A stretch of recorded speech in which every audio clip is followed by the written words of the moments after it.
Olá, queridos, que o Senhor abençoe a vida de cada um de vocês. É uma alegria para mim imensa participar deste momento na vida do Diogo e da sua família. Como é especial ver as marcas da graça de Deus na vida dele e, de alguma maneira, mesmo estando distante, contribuir para que nessa caminhada essas sementes da graça do Senhor continuassem sendo ministradas na vida deste jovem tão vocacionado, um desejo tão grande de servir ao Senhor com integridade, o que sempre fez com que o meu coração também se alegrasse em compartilhar com o Diogo alguns momentos. Ele me convidou para trazer uma palavra para vocês e também para esse momento marcante na vida dele.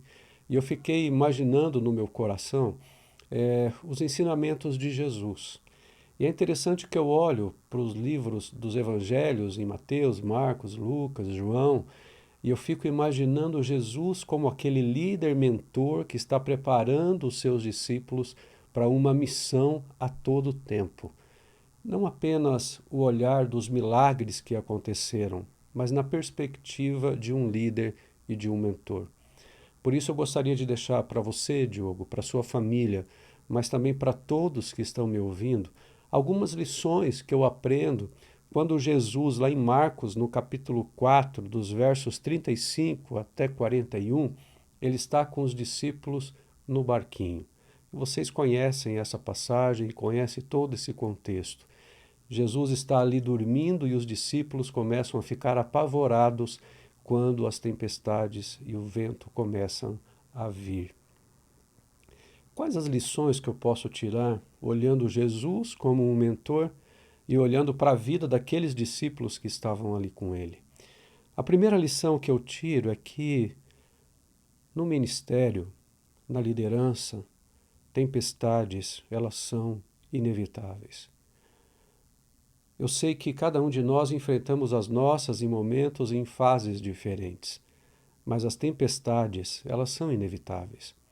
Quando nós estamos na liderança de um grupo, ou conduzindo uma igreja, ou conduzindo pessoas em projetos que realizamos, as tempestades, elas serão inevitáveis. E quando Jesus está ali dormindo e ele acorda com o grito dos discípulos, quando Jesus pergunta a eles: por que vocês estão com tanto medo? Ainda não têm fé? Eu fico imaginando a preparação de um líder que diz assim: olha, vocês precisam aprender com isso. Na vida, como discípulos, como meus discípulos, vocês enfrentarão outras tempestades que não serão só essas. Mas por que, no momento de celebração, eu falar que tempestades são inevitáveis? Porque isso faz parte do nosso amadurecimento no ministério.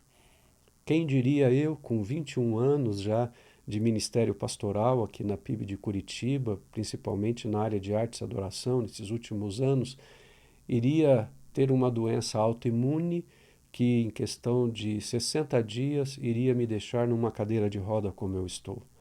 É uma tempestade que vem. Quantas vezes eu tive que enfrentar situações em projetos maravilhosos que estavam acontecendo e existiam as batalhas espirituais. E aquelas batalhas vinham como tempestades e eu tinha que me manter firme ali. Então aprenda isso, Diogo, cada vez mais, que no ministério, na liderança, as tempestades também são inevitáveis. A segunda lição que eu aprendo olhando esse ensinamento de Jesus naquele momento com os discípulos é: mantenha-se firme na palavra. É tão interessante porque a pergunta de Jesus ali, ainda não tem fé? É porque eles já tinham visto tantos outros milagres que Jesus tinha realizado. Por que será que o medo tomou conta quando veio aquela tempestade? Será que eles não estavam ainda suficientemente firmados na palavra? Isso é o que eu quero deixar para você, Diogo, e todos vocês que estão me ouvindo. As tempestades vêm, mas se nós tivermos a nossa fé alicerçada na palavra, na intimidade com Deus, ao ouvir e ser sensível à voz do Espírito, nós também conseguiremos, através do poder que há em Jesus, não na autoridade que há em nós, porque a autoridade ela é de Jesus. Nós também podemos olhar para a tempestade e falar assim: esta tempestade vai passar, mas eu vou continuar firme aqui, me mantendo consolidado na palavra, nas promessas, no que Deus tem me dado. No ministério, eu digo a você, já com essa experiência que Deus tem me permitido ao longo desses anos, de que muitas coisas foram vencidas, não pela capacidade, não pelos cursos, não foi pelo conhecimento, não foi por buscar cada vez mais adquirir direcionamentos estratégicos, foi porque eu estive em oração e firmado na palavra. Você pode ser vitorioso, você pode ter sucesso, mas se no meio do caminho os rastros que você deixou não foram os rastros das marcas da graça de Deus na vida de pessoas, nós não cumprimos a nossa missão. A nossa missão não é a realização dos eventos. A nossa missão não é a realização dos programas de culto. Isso é parte da nossa responsabilidade. A nossa missão é que através disso e ungidos, ministrados pela presença do Senhor nos nossos momentos de intimidade na sua palavra, isso ser um meio para que através disso tudo o nome dele seja glorificado. Então a segunda lição, mantenha-se firme na palavra. E a terceira lição é um alerta. Certifique-se de que você está no barco certo. No ministério vão surgindo inúmeras possibilidades para a gente, na liderança também e na vida pessoal também, não é verdade? E de repente, nós estamos enfrentando situações e poderemos enfrentar situações ou até celebrando situações que foram vencidas, mas não no barco correto. O único barco que vai nos dar a segurança que nós precisamos. Sejam para os momentos de celebrações, ou sejam para os momentos que as tempestades vêm, será o barco que Jesus está.